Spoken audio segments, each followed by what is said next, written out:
একবার ভাবুন তো, আপনার যে গ্রসারি লিস্টটা, মানে প্রতিদিনের বাজারের যে তালিকা, সেটাই যদি আপনার সবচেয়ে শক্তিশালী প্রেসক্রিপশন হয়। ব্যাপারটা বেশ ইন্টারেস্টিং, তাই না? আজ আমরা ঠিক এই বিষয়টা নিয়ে কথা বলবো, ফাংশনাল ফুড, বা সহজ করে বললে কার্যকরী খাবার। আর দেখব কিভাবে আমাদের প্লেটের খাবারগুলোই রোগ ঠেকানোর জন্য একটা দারুণ উপায় হতে পারে। একটা খুব পুরনো কথা আছে, যেটা হাজার হাজার বছর পরেও কিন্তু এক বিন্দুও পুরনো হয়নি: খাবারকেই তোমার ওষুধ হতে দাও। আমাদের আজকের পুরো আলোচনাটা কিন্তু এই সহজ কিন্তু গভীর দর্শনটার উপরেই দাঁড়িয়ে আছে। মানে, অসুস্থ হওয়ার পর চিকিৎসা নয়, বরং অসুস্থ যেন না হই সেই দিকেই জোর দেওয়া। কিন্তু এখানে একটা প্রশ্ন চলে আসে, তাই না? আমরা কি রোজ একটু একটু করে আমাদের স্বাস্থ্যটা গড়ে তুলছি, নাকি যখন শরীরটা বিগড়ে যাচ্ছে তখন সেটাকে সারানোর জন্য দৌড়াচ্ছি? দেখুন, এই দুটো চিন্তার মধ্যে কিন্তু আকাশ পাতাল তফাত। একটা হলো আগে থেকে সাবধান হওয়া, আর অন্যটা হলো অসুস্থ হলে চিকিৎসা করা। এই ছবিটা দেখুন, দুটো আলাদা পথ কি সুন্দরভাবে দেখানো হয়েছে। একদিকে আছে ওষুধ, মানে ফার্মাসিউটিক্যালস, অসুখ হলে আমরা যেটা খাই। আর অন্যদিকে আছে পুষ্টি, মানে খাবার থেকে পাওয়া এমন কিছু উপাদান যা হয়তো আমাদের অসুখটা হতেই দেবে না। আমরা আজকে এই দ্বিতীয় রাস্তাটা নিয়ে বিস্তারিত কথা বলবো। তো এই যে প্রতিরোধের কথা বলছি, এর জন্য আমাদের হাতে কি কি টুলস বা হাতিয়ার আছে? এখানে আসছে ফাংশনাল ফুডের ধারণা। চলুন তাহলে জেনে নেওয়া যাক এই ফাংশনাল ফুড জিনিসটা আসলে কি।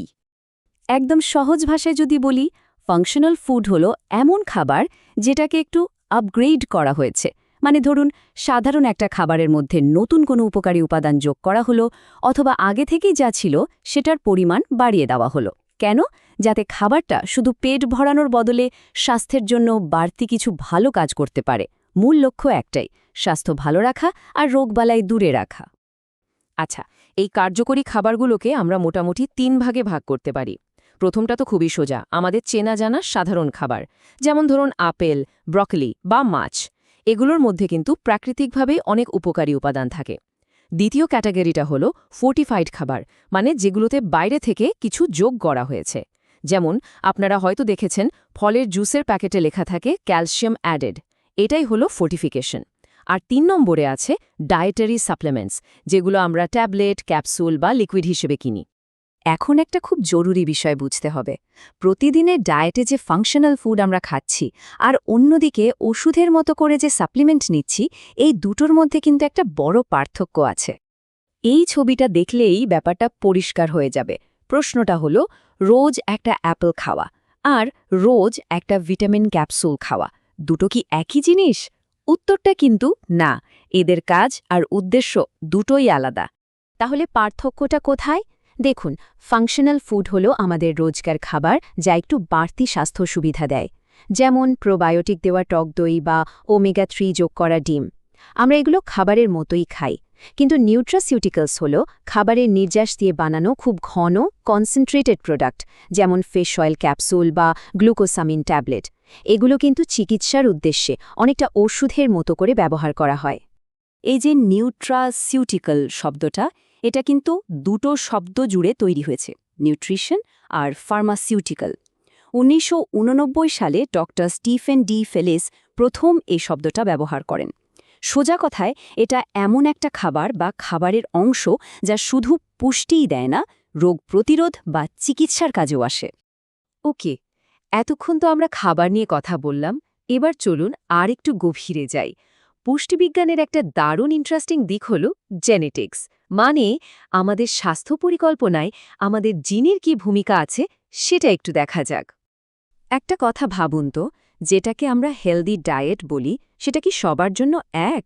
মানে আমার জন্য যেটা ভালো আপনার জন্য কি ঠিক সেটাই ভালো? উত্তরটা হলো সম্ভবত না। আর এর পেছনের কারণটা কিন্তু লুকিয়ে আছে আমাদের প্রত্যেকের জিনের মধ্যে। আর ঠিক এখানে নিউট্রিজিনোমিক্স নামে একটা নতুন বিজ্ঞান চলে আসছে।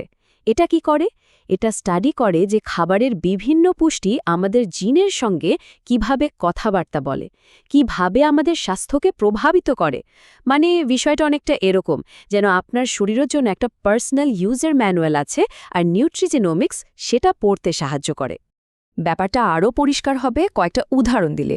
যেমন এলসিটি নামে একটা জিন আছে। এই জিনটাই ঠিক করে দেয় যে আপনি দুধ হজম করতে পারবেন কিনা। যাদের এই জিনের সমস্যা থাকে তাদেরই ল্যাকটোজ ইনটলারেন্স হয়।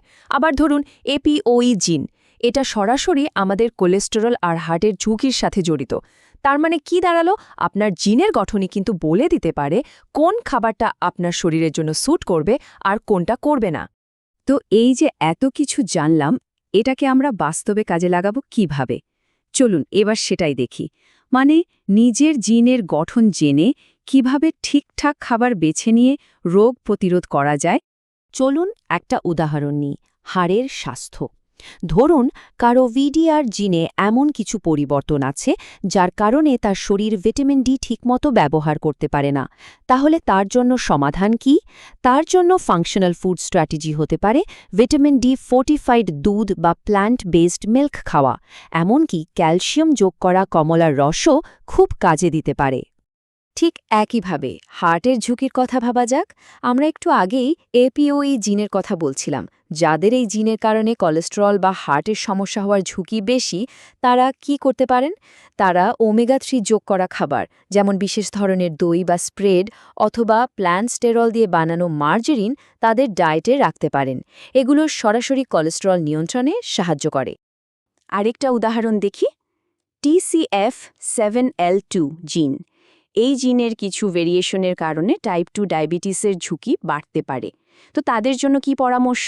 তাদের জন্য সলিউবল ফাইবারযুক্ত খাবার যেমন ওটস বা বার্লি খুব উপকারী।